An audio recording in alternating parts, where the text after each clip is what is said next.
जल्दी से जल्दी इस वीडियो को लाइक कीजिए और अभी तक मेरे चैनल को सब्सक्राइब नहीं किया तो इस रेड कलर के बटन को दबा के सब्सक्राइब कीजिए और इस घंटे को बजा दीजिए फ्री में लेटेस्ट टेक्नोलॉजी वीडियोस सबसे पहले देखने के लिए।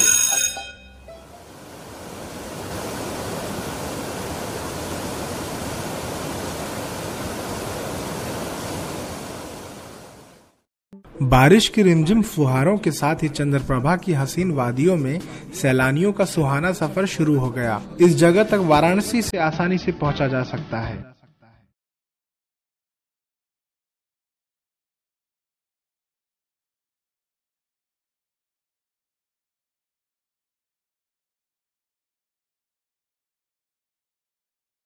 लोग रोजमर्रा की भागदौड़ से शांत व सुरम्य वातावरण में मन को सुकून देने के लिए बड़ी संख्या में यूपी के मिर्जापुर जिले में स्थित खूबसूरत वादियों में से एक राजदरी नाम से मशहूर चंद्रप्रभा वन्य जीव विहार जा रहे हैं। वाराणसी से 65 किलोमीटर दूर राजदरी न सिर्फ पर्यटन स्थल है बल्कि ऐतिहासिक रूप से भी समृद्ध है।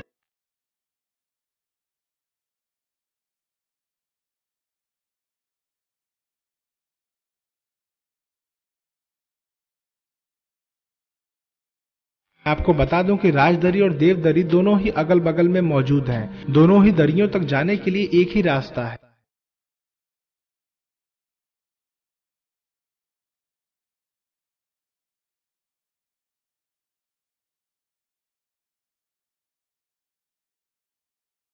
इस वीडियो में हम आपको राजदरी में हुए अनुभवों के बारे में बताएंगे। इसकी स्थापना एशियाई शेरों के संरक्षण के लिए की गई थी, जिनकी संख्या काफी कम हो गई है। यहाँ पशुओं और पक्षियों की कई प्रजातियां पाई जाती हैं। चट्टानों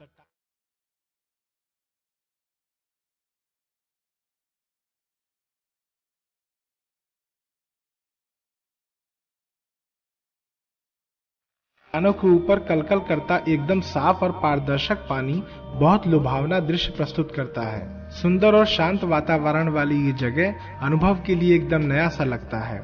इसके अलावा ये एक रहस्यमय रोमांच भी प्रदान करती है।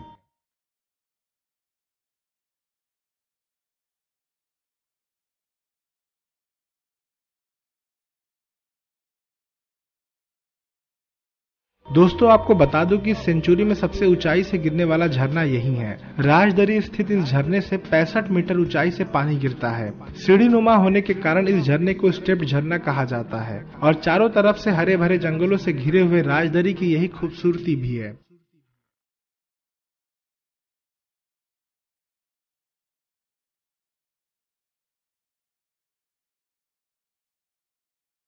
राजदरी वाटरफॉल अपनी प्राकृतिक सुंदरता के कारण लोगों को अपनी ओर आकर्षित करता है। पक्षियों की चहचहाने की आवाजें और वन्य जीवों के पैरों के निशान से हमेशा गुलजार रहने वाले इस पर्यटन स्थल पर आवाजाही हमेशा बनी रहती है। बड़े चट्टानों से टकराती हुई चंद्रमा की सौंदर्य व शीतलता का दर्शन कराने वाली चंद्रप्रभा का जल जब पूरे गति से सैकड़ों फीट नीचे खाई में गिरता है तो उसका आकर्षक दृश्य देख रोम रोम पुलकित हो उठता है।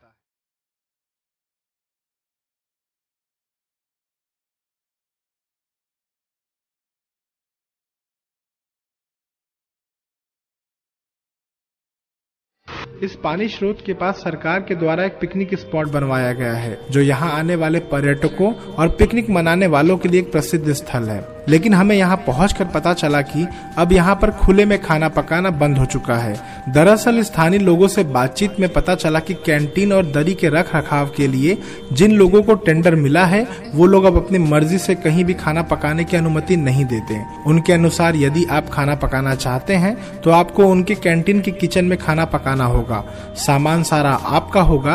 आपको केवल एक जगह मुहैया करवा दी जाएगी, जिसके लिए आपको 200-250 रुपए कैंटीन वालों को देना होगा।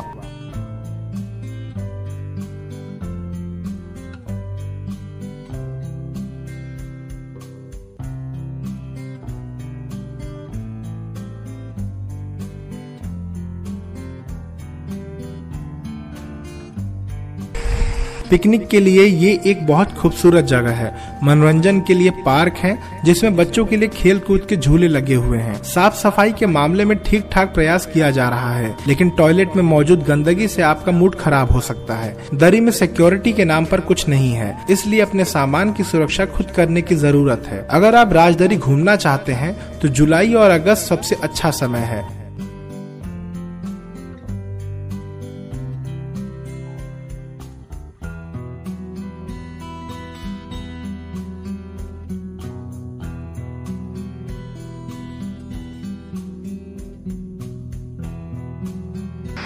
सावन के महीने में मिर्जापुर के साथ साथ आसपास के जिले जैसे वाराणसी, भदोही, सोनभद्र, इलाहाबाद इत्यादि जैसे अन्य प्रदेशों से आने वाले सैलानियों के लिए राजदरी का अत्यंत पसंदीदा पर्यटन स्थल है। इसके अलावा रविवार तथा अन्य छुट्टियों के दिनों में लोग यहाँ घूमना पसंद करते हैं। लोग बाटी चोखा, दाल और चिकन मटन जैसे व्यंजनों के आनंद के साथ साथ पहाड़ी झरनों का भी लुत्फ उठाते हैं। रात में रुकने के लिए यहाँ कोई होटल या गेस्ट हाउस की सुविधा नहीं है, इसलिए लोग यहाँ एक दिन की यात्रा के लिए ही आते हैं। यहाँ सैलानियों को और भी अत्यधिक सुविधाएं मुहैया कराई जाएं और साफ सफाई पर ध्यान दिया जाए तो यहाँ सैलानियों की संख्या बढ़ेगी। हम आशा करते हैं कि भविष्य में इस बेहद खूबसूरत जगह के प्रति सरकार जागरूक होगी और इसे बेहतर पर्यटन स्थल बनाने के लिए काम करेगी। इसी उम्मीद के साथ अब हम आपसे विदा लेते हैं।